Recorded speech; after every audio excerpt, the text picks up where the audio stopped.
നമസ്കാരം, ഞാൻ അഭിമന്യു.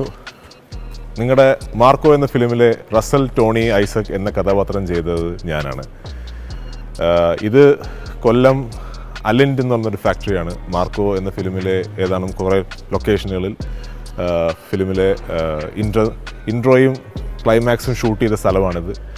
ഒരുപാട് മെമ്മറീസ് ഉണ്ട് എനിക്ക് ഈ ഒരു ലൊക്കേഷനിൽ നിങ്ങളുടെ അടുത്ത് ഷെയർ ചെയ്യാനായിട്ട്. എസ്പെഷ്യലി ആസിഡിൽ കൊല്ലുന്ന പോർഷൻസും പിന്നെ എക്സ്പ്ലോഷൻസ്, ബാക്കി കാണുന്ന അവിടെയാണ് എക്സ്പ്ലോഷൻസ് നടന്നത്. മാർക്കോടെ എൻട്രിക്ക് വരുമ്പോൾ എക്സ്പ്ലോഷൻസ് നടക്കുന്നത് അവിടെ ആയിരുന്നു.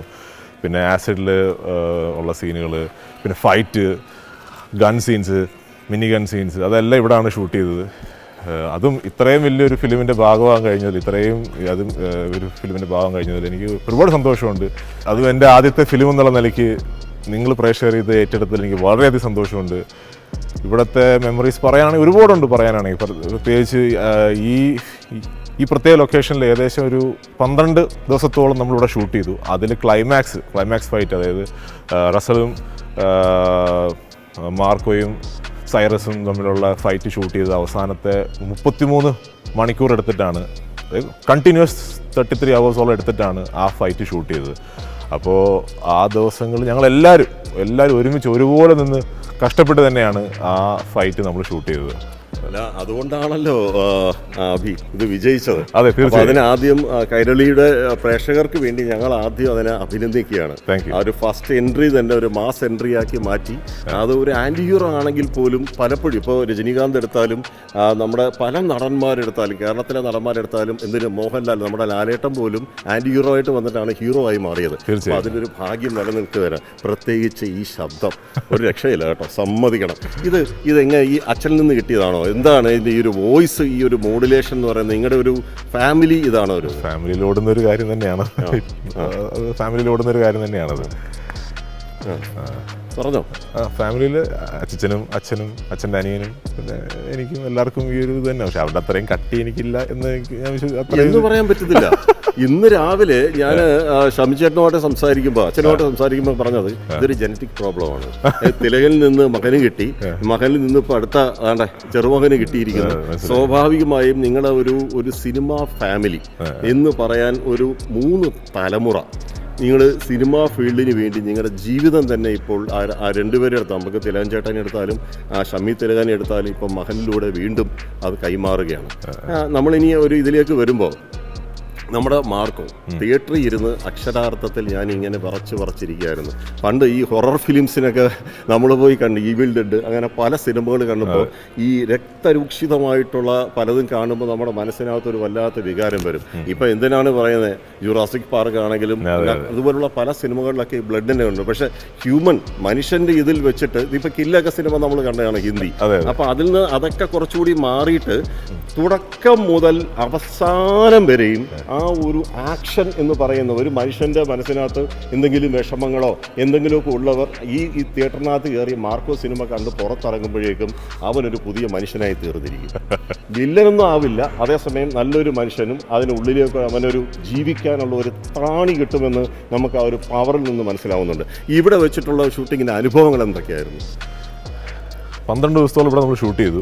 അതിൽ ക്ലൈമാക്സ് ആണ് ഞങ്ങളെല്ലാവരും ഏറ്റവും കഷ്ടപ്പെട്ടൊരു ഒരു പോർഷൻ. കാരണം അവസാനം ഏകദേശം 33 മണിക്കൂറോളം നമ്മളിതിനകത്ത് ഷൂട്ട് ചെയ്യേണ്ടി വന്നു. കാരണം അതുപോലെയായിരുന്നു നമ്മുടെ ഇവിടുത്തെ ഒരു സാഹചര്യം. കാരണം പെട്ടെന്ന് തീർക്കണം, അല്ലെങ്കിൽ ഈ പറയുന്ന പോലെ എല്ലാവരും ഒരുപോലെ കഷ്ടപ്പെട്ട് തന്നെയാണ് എല്ലാവരും. ഇപ്പം ഇവിടെ കാണുമ്പോൾ ഒന്നും ഫീൽ ചെയ്യില്ലായിരിക്കും, പക്ഷേ ഇതിനെ ഈ മാർക്കോ ഫിലിമിലെ ആ ടീം അതുപോലെ കഷ്ടപ്പെട്ടാണ് ഈ ഒരു ലൊക്കേഷനെ ട്രാൻസ്ഫോം ചെയ്ത് ആ ഒരു ഭയങ്കര ഒരു ഹൊറർ ലുക്കിൽ ആ ഒരു റെഡിഷ് ഇതിനെ മാറ്റിയെടുത്തത്. കാരണം ഇപ്പോൾ കാണുമ്പോൾ അതും ഇതോട് രാപ്പകൽ വ്യത്യാസം ഉണ്ടാവും, പക്ഷേ ആ ടീമൊക്കെ ശരിക്കും കഷ്ടപ്പെട്ടു. കാരണം ഇവിടെ തറയിലാണെങ്കിൽ പോലും ഫുൾ സ്മോക്ക്, അതൊന്നും ഗ്രാഫിക്സ് അല്ല, അതെല്ലാം ഈ പറയുന്ന പോലെ ഡ്രൈ ഐസിനകത്ത് ചൂടുവെള്ളം ഒഴിച്ച്. എനിക്കറിയാം, കാരണം ഞാൻ നിൽക്കുമ്പോഴും ഓരോ ഷോട്ട് കട്ട് പറയുമ്പോഴും വീണ്ടും പെയിൻ അത് ശരിക്കും. കാരണം ചെറിയൊരു സ്മോക്കിന് ചെറിയൊരു വ്യത്യാസം വന്നാൽ പോലും കട്ട് പറഞ്ഞ് വീണ്ടും എടുക്കേണ്ടി വരും. അപ്പോൾ അങ്ങനെ ഒരുപാട് എല്ലാവരും ഓടി നടന്ന് കഷ്ടപ്പെട്ടൊരു സംഭവമാണ്. ഓരോ ആളുകളും അവരുടേതായ ഡിപ്പാർട്ട്മെൻറ്റിൽ അതുപോലെ കഷ്ടപ്പെട്ട് തന്നെയാണ് ലൈറ്റിൻ്റെതും എല്ലാം സ്മോക്കും എല്ലാം അതുപോലെ കഷ്ടപ്പെട്ട് തന്നെയാണ് ഈ എസ്പെഷ്യലി ഇവിടുത്തെ ബാക്കിയുള്ളതിനേക്കാൾ എനിക്ക് ഏറ്റവും കഷ്ടപ്പെട്ടത് ഇവിടെ തന്നെയാണ് എല്ലാവരും ഈ ഒരു ലൊക്കേഷനിലാണ്.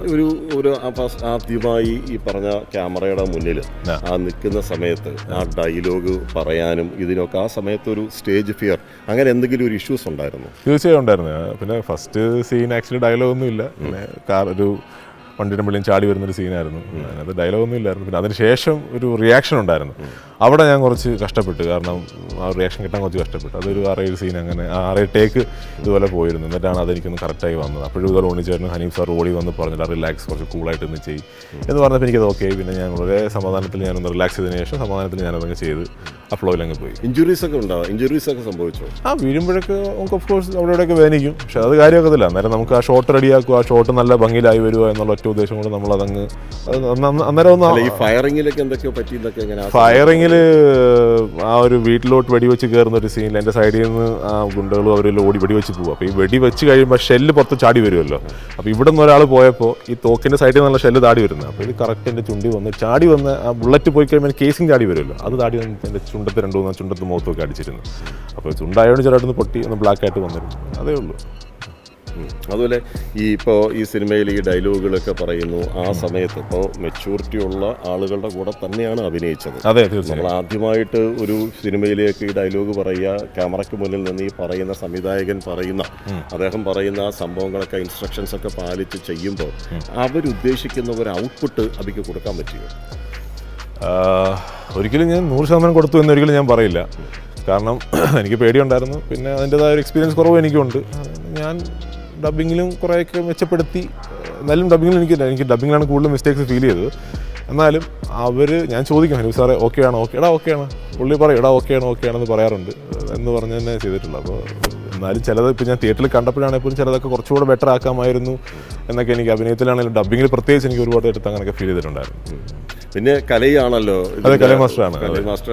അപ്പോൾ അദ്ദേഹം ഈ തമിഴ് സിനിമകളിലാണെങ്കിലും എല്ലാത്തിനകത്തും വളരെ ശക്തമായിട്ടുള്ള പവർ. മനുഷ്യന് എപ്പോഴും അവനൊരു ശക്തി, ഊർജ്ജം എന്ന് പറയുന്നത് ഇതുപോലുള്ള രംഗങ്ങളൊക്കെ കാണുമ്പോഴായിരിക്കും കിട്ടുന്നത്. ഉള്ളിൽ തളർന്നിരിക്കുന്ന മനുഷ്യൻ പെട്ടെന്ന് ഉണരും, അവന് വേറൊരു വികാരത്തിലേക്ക് അവനെ കൊണ്ടുപോകാമെന്നൊക്കെയുള്ള. അപ്പോൾ ഈ പ്രോജക്റ്റ് കഴിയുമ്പോൾ തിയേറ്ററിൽ ഇരുന്ന സമയത്ത് അതിൻ്റെ പ്രിവ്യൂ കണ്ട സമയത്തൊക്കെ എന്തായിരുന്നു ഒരു എക്സ്പീരിയൻസ്? തിയേറ്ററിൽ ഇരുന്ന് കാണുമ്പോൾ ഞാൻ ഓഫ്കോഴ്സ് എൻ്റെ അച്ഛൻ്റെ അമ്മയുടെയും കൂടെയാണ്. അച്ഛനും അമ്മയും സുഹൃത്തുക്കളും ബന്ധുക്കളും എല്ലാവരും ഉണ്ടായിരുന്നു. ഞാൻ നല്ല പേടിച്ചും ആ ഒരു ചമ്മലോടുകൂടി തന്നെ ഇരുന്നത്. കാരണം അവരെന്ത് പറയും, അല്ലെങ്കിൽ പ്രത്യേകിച്ച് ബാക്കിയുള്ള മനുഷ്യരൊക്കെ ഇരിക്കും. അപ്പോൾ ഞാൻ തിയേറ്ററിൽ വന്നു കയറിയപ്പോഴാണെങ്കിലും ആളുകളെല്ലാവരും കണ്ട് ഞാൻ നല്ല പേടിച്ചു. കാരണം എത്തിയപ്പോൾ ഞാൻ എൻ്റെ ഫ്രണ്ട്സിനോടാണ് വന്നത്, അച്ഛനും അമ്മയും മറ്റു കാറിലും, ഞാനും എൻ്റെ കൂട്ടുകാരും വേറെ കാറിലാണ് വന്നത്. അപ്പോൾ വന്നിട്ട് ഇടാൻ ഞാൻ പോവാം, എനിക്ക് പറ്റുന്നില്ല, ഞാൻ പേടിച്ചു. അത്രയും പേടിയായിരുന്നു. കാരണം എല്ലാവരെയും ഫേസ് ചെയ്യണമല്ലോ, ആളുകൾക്ക് ഇഷ്ടപ്പെടുമോ എന്നുള്ള ഒരുപാട് പേടി എനിക്കുണ്ടായിരുന്നു. പിന്നെ പടം കഴിഞ്ഞ് ഇറങ്ങി എല്ലാവരും ഫിലിം എല്ലാം തീർന്നപ്പോഴാണ് കൈയടി കിട്ടിയപ്പോഴാണ് കുറച്ച് സമയം. അപ്പോഴും എനിക്ക് സത്യം പറഞ്ഞാൽ ഭയങ്കര ഇമോഷണലായി. കാരണം കണ്ണൊക്കെ നിറഞ്ഞ് പിന്നെ ഇറങ്ങിച്ചെന്നു, എല്ലാവർക്കും ഇഷ്ടപ്പെട്ടു എന്നെല്ലാവരും പറഞ്ഞു. അപ്പോഴാണ് സമാധാനമായത്.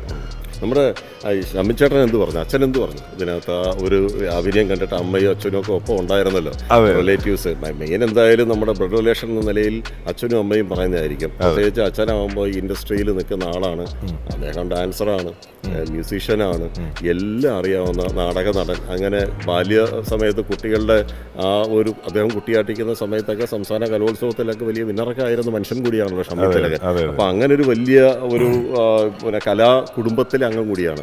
അപ്പോൾ അദ്ദേഹം എന്താ ഇത് കണ്ടിട്ട് പറഞ്ഞ മോൻ്റെ ഒരു ഇതൊക്കെ കണ്ടിട്ട് എന്ത് പറഞ്ഞു? വിമർശനം ഉണ്ടായിരുന്നോ, അപ്രീസിയേഷൻ ആയിരുന്നോ, എന്തായിരുന്നു? അച്ഛൻ അഭിനയത്തിൽ അങ്ങനെയൊന്നും പറഞ്ഞൊന്നുമില്ല. ഡബിങ്ങിൽ ഞാൻ പറഞ്ഞ പോലെ തന്നെ കുറച്ച് റിമാർക്സ് ഒക്കെ പറഞ്ഞു. അത് നീ ഇങ്ങനെ ചെയ്ത് കുറച്ച് നന്നായി കണ്ട, അവിടത്തെ ഞാൻ എന്ന് പറഞ്ഞ കണ്ട, നീ അത് നോക്കാത്തതിൻ്റെ അങ്ങനെ കുറേ കാര്യങ്ങളൊക്കെ പറഞ്ഞതെന്നല്ലാതെ ബാക്കിയെല്ലാം അച്ഛന് ഇഷ്ടപ്പെട്ടു. ഈ ഉണ്ണി മുകുന്ദൻ അദ്ദേഹവുമായിട്ട് അഭിനയിക്കുമ്പോൾ ഉള്ള സീൻസ്, ഉണ്ണി മുകുന്ദൻ്റെ ഒക്കെ ഒരു രംഗങ്ങളൊക്കെ എങ്ങനെയായിരുന്നു? അദ്ദേഹം എന്തെങ്കിലുമൊക്കെ സഹായങ്ങൾ ചെയ്തു? പിന്നെ തീർച്ചയായും. കാരണം ഇപ്പോൾ ഫൈറ്റ് സീക്വൻസിലാണെങ്കിൽ പോലും ഉണ്ണിച്ചേട്ടൻ എനിക്ക് ഒരുപാട് ടൈമിങ്ങിൻ്റെ കാര്യത്തിലും ഇതിലൊക്കെ എന്നെ ഒരുപാട് ഹെൽപ്പ് ചെയ്തിട്ടുണ്ടായിരുന്നു. ഈ പറയുന്ന പോലെ കാരണം ഇപ്പോൾ നമ്മളൊരു ഇൻസ്റ്റിറ്റ്യൂട്ടിൽ പോയി ഫൈറ്റ് പഠിക്കുന്ന പോലെ അല്ലല്ലോ സിനിമയിൽ നമ്മൾ ഒരാളെ ഇടിക്കുമ്പോൾ കാണിക്കുന്നത്. നമുക്കത് ഇപ്പോൾ ക്യാമറയ്ക്കനുസരിച്ചും അങ്ങനെയൊക്കെയാണ് നമ്മൾ ഫൈറ്റ് ചെയ്യുന്നത്. അപ്പോൾ എനിക്ക് ആ ഒരു ഐഡിയ എനിക്ക് അറിയില്ലായിരുന്നു. ഇടയ്ക്ക് സ്റ്റണ്ട് പ്രാക്ടീസ് ചെയ്തില്ല ചെയ്യാൻ? ഫൈറ്റിംഗ്, കിക്ക് ബോക്സിങ് പഠിക്കാൻ ഞാൻ പോയിരുന്നു. അപ്പോൾ സിനിമയിലുള്ള ഫൈറ്റ് എന്തായാലും ഡിഫറെൻറ്റ്, നമ്മൾ ചെയ്യുന്ന പോലെയല്ല. അപ്പോൾ അതിലെനിക്ക് കുറച്ച് ബുദ്ധിമുട്ടുണ്ടായിരുന്നു. ഈ ഉണ്ണിച്ചേട്ടൻ എനിക്ക് ഒരുപാട് ഹെൽപ്പ് ചെയ്തു. അങ്ങനെ പിന്നെ ഒരു തവണ ചേട്ടൻ കയ്യിൽ കൊള്ളുകയൊക്കെ ചെയ്തു. അപ്പോൾ അപ്പോഴും ഉണ്ണിച്ചേട്ടൻ വളരെ ശാന്തമായിട്ട് എൻ്റെ അടുത്ത് സമാധാനിപ്പിച്ചു. എനിക്ക് ഭയങ്കര വിഷമമായിരുന്നു പുള്ളിയുടെ അദ്ദേഹത്ത് കൊണ്ട് പുള്ളിക്ക് കുറച്ച് ചെറിയൊരു ഇഞ്ചുറി വന്നപ്പോൾ ഭയങ്കര വിഷമമായിരുന്നു. പക്ഷേ ഉണ്ണിച്ചേട്ടൻ അത് വളരെ എന്താ പറയുക നാച്ചുറലായിട്ട് വളരെ കാമായിട്ട് അത് ഹാൻഡിൽ ചെയ്ത് എന്നെ സമാധാനിപ്പിച്ച് തന്നെ വിട്ടത്.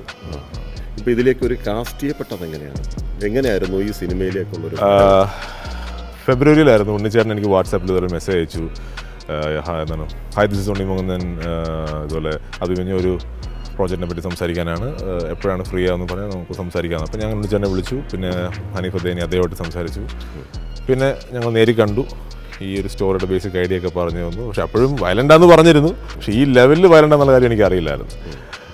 പിന്നെ ഈ പറയുന്ന പോലെ ശരിക്കും പിന്നീടാണ് ഞാൻ ഇതിൽ എന്താണ് എനിക്കറിയില്ല ഉണ്ണിച്ചേട്ടൻ എങ്ങനെ എന്നെ അറിയാം എന്നുള്ള കാര്യം എനിക്കറിയില്ല. കാരണം ഞങ്ങൾ ഇതിനു മുന്നേ യാതൊരു പരിചയമില്ലായിരുന്നു. പിന്നെ ഈ ഷൂട്ടിങ്ങിൻ്റെ ഇടയ്ക്ക് വെച്ച് തന്നെ ഇതുപോലെ ഷെനീം സെയ്ദ് എന്ന് പറയുന്ന ഒരു കാസ്റ്റിംഗ് ഡയറക്ടർ ഉണ്ടായിരുന്നു. അദ്ദേഹത്തിനെ ഞാൻ പരിചയപ്പെട്ടപ്പോഴത്തേക്ക് ഇതുപോലെ പുള്ളി പറഞ്ഞു ഇതുപോലെ ഉണ്ണി മുകുന്ദൻ എന്നുള്ള വ്യക്തിക്ക് ഞാനാണ് ഫോട്ടോസ് അയച്ചു കൊടുത്തത്. അപ്പോൾ ഏത് ഫോട്ടോയാണ് പുള്ളി കാണുന്നത് വെച്ച് കഴിഞ്ഞാൽ ഞാനും അച്ഛനും എൻ്റെ അച്ഛനോട് നിൽക്കുന്ന ഒരു എഡിറ്റ് ചെയ്ത ഫോട്ടോ ഉണ്ടല്ലോ. അപ്പോൾ ആ ഫോട്ടോ അത്യാവശ്യം ആ ടൈമിൽ വൈറലായിരുന്നു.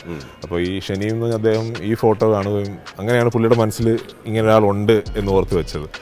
അപ്പോൾ എൻ്റെ ആ ഫോട്ടോ നോക്കി അല്ലെങ്കിൽ ഇവർ നോക്കിയപ്പോൾ എൻ്റെ അടുത്ത് ഫസ്റ്റ് ചോദിച്ചത് ആ ഫോട്ടോയ്ക്ക് നല്ല ഹെയർ ഉണ്ട് എനിക്ക്. അപ്പോൾ ഹനീഫ് സാർ ചോദിക്കുന്നത് ഫസ്റ്റ് ചോദിക്കുന്നത് നിനക്ക് ആ മുടി ഇപ്പോഴും ഉണ്ടോ? ഇല്ല സാറേ മുടി ഞാൻ ഒരു 3 ദിവസം മുന്നേ വെട്ടി.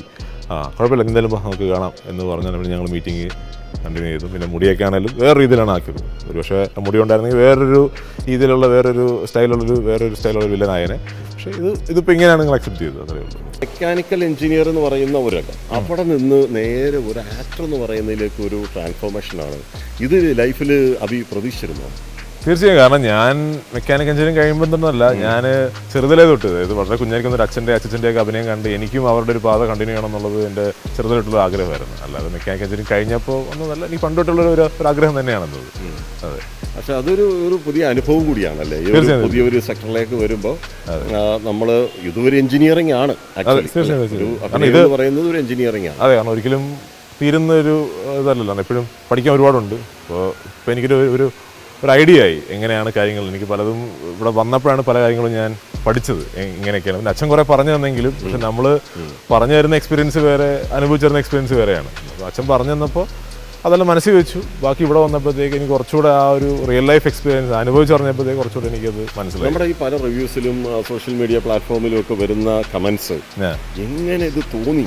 ഒരു വലിയ ഗ്യാസ് സിലിണ്ടർ കൊണ്ട് ഒരു കുഞ്ഞിനെ എങ്ങനെ ഇടിച്ചിടിച്ച് ഇല്ലാതാക്കാൻ ശ്രമിക്കും, എന്താണ്? അപ്പൊ അതൊക്കെ ഉള്ളിൽ ചെയ്യുമ്പോ എങ്ങനെ ഉണ്ടായിരുന്നു? ഇത് ഇങ്ങനെ രംഗം നമ്മൾ സ്വയം ചെയ്യുമ്പോൾ അതിപ്പോ ഞാനല്ലോ ചെയ്യുന്നത്, കഥാപാത്രമല്ലേ. അപ്പൊ കഥാപാത്രം അങ്ങനെ ചെയ്യണമെന്ന് എന്നിട്ട് ഡയറക്ടർ പറഞ്ഞ സംവിധാനം അങ്ങനെ പുള്ളി പറഞ്ഞാൽ അത് ചെയ്യുമെന്ന് തന്നെ ഉള്ളൂ. അല്ലാതെ ഒന്നുമില്ല. ആ കഥാപാത്രത്തെ ആ ഒരു ക്യാരക്ടർ പിടിക്കുക എന്നുള്ളത് ക്രൂവാലിറ്റി എന്ന് പറയുന്നത് സംവിധാനം ആവശ്യപ്പെട്ടവന്റെ ക്രീം അങ്ങ് കൊടുത്തു, അതേ ഉള്ളൂ. കാരണം ആ ക്യാരക്ടർ പിടിക്കുക എന്നുള്ളതാണ് അതിനകത്ത് ഏറ്റവും വലിയൊരു കാര്യം. അപ്പോൾ അത് ഡയറക്ടർ എന്ത് ചോദിച്ചു, സംവിധാനം എന്ത് നമ്മുടെ അടുത്ത് ആവശ്യപ്പെടുന്നോ അത് നമ്മളങ്ങ് പ്രേക്ഷകരുടെ മുമ്പ് ചെയ്ത് കൊടുക്കുക എന്നുള്ളതേ ഉള്ളൂ. അതെ, പ്രേക്ഷകർക്ക് കാണുമ്പോൾ ഇവരൊക്കെ എന്തോ ചെയ്യണം എന്ന് എന്റെ മുമ്പിൽ ഇരുന്ന ഒരു ഫാമിലി പറയുന്ന ഒരു വയസ്സായ ഒരു അമ്മയുണ്ടായിരുന്നു. അവര് പറഞ്ഞ കേട്ടോണ്ടിരിക്കുക. സാധാരണ ഈ സീരിയലിലൊക്കെ ഓരോരുത്തർ വരുമ്പോൾ ഇവിടെയൊക്കെ എന്തോ ചെയ്യണം എന്നൊക്കെ പെട്ടെന്നൊരു പ്രതികരണം വരും. അതുപോലൊരു ഫീലിംഗ് ആണ് ഉണ്ടായത്. അപ്പൊ ഞാൻ മനസ്സിൽ ആലോചിച്ചു, കൊള്ളാം, നമ്മുടെ കൊല്ലത്തിന് ഒരു 1-ാം തരം നടനെ കൂടി കിട്ടിയിരിക്കുന്നു എന്ന്. അത് കൊല്ലംകാർക്ക് വലിയൊരു അഭിമാനമല്ലേ? അങ്ങനെയാണ് ഇപ്പോൾ ഒരാളെ കൂടി നമുക്ക് കൊല്ലത്തിന് കിട്ടുകയാണ്. കൊല്ലത്ത് ഒരുപാട് സാംസ്കാരിക നായകരും ഒക്കെ ഉണ്ടായിരുന്ന ഒരു സ്ഥലമാണ്. ഇപ്പോൾ വളരെ കുറവാണ്. ഇനിയിപ്പോൾ വീണ്ടും പുതിയ നിങ്ങളുടെ തലമുറയിലൂടെ അത് കയറി വരുന്നുണ്ട്. എന്താ നെക്സ്റ്റ് പ്രോജക്റ്റ്? സംസാരിച്ച് നിൽക്കുന്നേ ഉള്ളൂ. 2-3 നമ്മൾ സംസാരിച്ച് നിൽക്കുന്നേ ഉള്ളൂ. ഒന്നും ആയിട്ടില്ല. സ്ക്രിപ്റ്റ് വായിക്കാനും അതൊക്കെ ഒന്ന് കേട്ട് എല്ലാം ഓക്കെ ആയതിനു ശേഷം മാത്രമേ ഞാനത് എടുക്കുകയുള്ളൂ. ആ ഒരു ഇതിൽ തന്നെ നിൽക്കുന്നേ ഉള്ളൂ. നമുക്ക് ലാസ്റ്റ് പോർഷനിലേക്ക് ഞാൻ വരികയാണ്. നമ്മുടെ ക്ലൈമാക്സിലേക്ക് വരികയാണ്. എന്താണ് കൈരളി പ്രേക്ഷകരോട് അതിക്ക് പറയാനുള്ളത്? മാർക്കുമായിട്ടും അഭിമന്യുമായിട്ട് മാർക്കും അല്ല റസലായിട്ടും അഭിമന്യുമായിട്ട് എന്താ പറയാനുള്ളത്? എന്നെ ഈ പറയുന്ന പോലെ എൻ്റെ അച്ഛനെയും അച്ഛനെയും നിങ്ങൾ പ്രേക്ഷകർ സപ്പോർട്ട് ചെയ്തതുപോലെ തന്നെ എന്നെ സപ്പോർട്ട് ചെയ്യണം. ആദ്യത്തെ പടമാണ്, മിസ്റ്റേക്സ് ഒരുപാടുണ്ടായിട്ടുണ്ട് എനിക്ക്. അതെല്ലാം അതിൻ്റെതായ രീതിയിലേ കാണാവുള്ളൂ. ഇനി അടുത്ത വരുന്ന എനിക്ക് കിട്ടാൻ പോകുന്ന ഭാവിയിലുള്ള റോൾസ് വെച്ചിട്ട് ഞാൻ ഇമ്പ്രൂവ് ചെയ്യുന്നതായിരിക്കും. അപ്പോൾ എനിക്ക് നിങ്ങളുടെ സ്നേഹവും സപ്പോർട്ടും ഇനിയും എന്നും എനിക്കുണ്ടാവണം. നമ്മൾ ഈ അഭിമന്യു നിൽക്കുന്ന ഈ സ്ഥലം, അതായത് കൊല്ലത്തെ കുണ്ടറ അലിൻഡ് ഫാക്ടറി. കുണ്ടറ എന്ന് പറയുന്നത് തന്നെ ഒരു വലിയ വ്യവസായശാലയാണ്, വ്യവസായ മേഖല കൂടിയാണ് കുണ്ടറ എന്ന് പറയുന്നത്. അപ്പോൾ ആ സ്ഥലത്ത് ഈ ഫാക്ടറിയിൽ വെച്ച് തന്നെ പണ്ട് നങ്കൂരം എന്ന് പറയുന്ന സിനിമ, പ്രശസ്തമായ മീൻ എന്ന് പറയുന്ന സിനിമ, മാസ്റ്റർ പീസ്, അതേപോലെ കൽക്കി, ഇപ്പൊ ഏറ്റവും ഒടുവിൽ നമ്മുടെ ഏറ്റവും ബോക്സ് ഓഫീസ് ഹിറ്റായി മാറിയിരിക്കുന്ന 100 കോടി ക്ലബിൽ താമസിയാതെ ഇടം നേടാൻ പോകുന്ന നമ്മുടെ മാർക്കോ, ആ ഫിലിമിന്റെ വിജയവും ഇവിടുന്ന് ആയിരുന്നു. അപ്പൊ അതുകൊണ്ട് നമുക്ക് അഭിമാനിക്കാം. കൊല്ലത്ത് പണ്ടൊക്കെ ഒരു സിനിമ വന്നു കഴിഞ്ഞാൽ ആ സിനിമ വിജയിക്കുമോ ഇല്ലയോ എന്നൊക്കെ ഡൗട്ട് ഉണ്ടായിരുന്നു ഷൂട്ടിങ്ങിന്. ഇപ്പൊ അതൊക്കെ മാറി കൊല്ലത്തിന്റെ നല്ല കാലവും കൂടിയാണ് ഇനി വരാനിരിക്കുന്നത്. ക്യാമറമാൻ അയ്യപ്പദേവനൊപ്പം രാജ്കുമാർ.